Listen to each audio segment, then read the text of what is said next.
साहब ने भी बोला कि जितना लास्ट ईयर का हमारा काउंट था वो काउंट हम लोग उस लेवल पे आ गए हैं और अभी भी हमारे 6 दिन बचे हुए हैं जिसमें एक सोमवारी भी है। तो इस साल क्राउड बढ़ा है, भीड़ बढ़ी है और उसी तरीके से हम लोग उसको मैनेज कर रहे हैं। लास्ट मंडे को हमने लगभग 4 लाख का आंकड़ा टच किया, लेकिन हमने सेकेंड मंडे से और फर्स्ट मंडे से लूप होल्स थे उसको प्लग किया।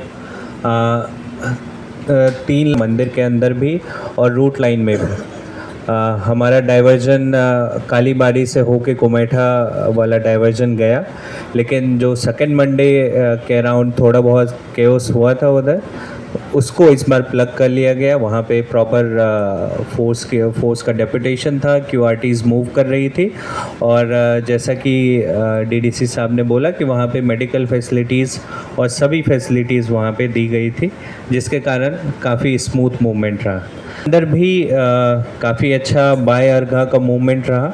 लोग आराम से आए, अपना जलार्पण किया और उसके बाद वहाँ से निकल।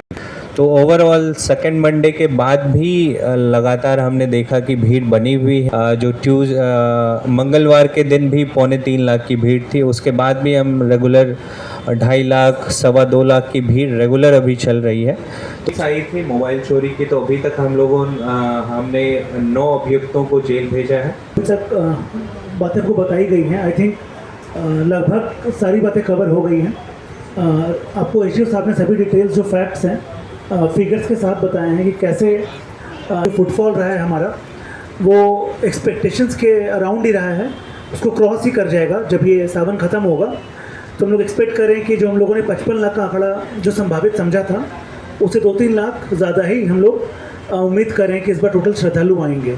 और उन्होंने ये भी आपको इस्टेब्लिश किया रेवेन्यू के थ्रू कि जो शीघ्र दर्शनम का जो रेवेन्यू है उससे कोरिलेट करते हुए कैसे हम लोग उस नंबर का एक जस्टिफिकेशन दे पा रहे हैं।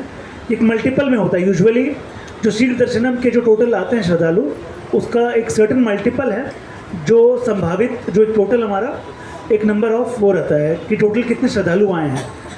तो ज़्यादा नंबर होने से, उतना ही जगह होने से चैलेंज ज़्यादा होता है कि हमारे श्रद्धालु साल दर साल बढ़ रहे हैं, लेकिन हमारे पास जो रोड की जो साइज़ हैं, जो विड्थ लेंथ है, मंदिर का जो डिमेंशंस है, एग्ज़िट एंट्री पॉइंट्स है, वो लिमिटेड है।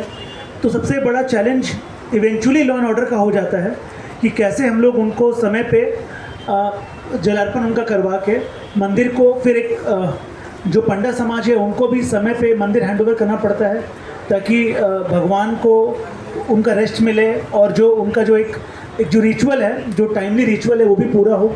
तो बेसिकली हर साल बढ़ते नंबर्स की वजह से और लिमिटेड जो हमारा जो इंफ्रास्ट्रक्चर है और जो रिचुअल्स जो इंटैक्ट है, तो बेसिकली सब कुछ कांस्टेंट है, सिर्फ जो वेरिएबल है वो श्रद्धालु बढ़ रहा है।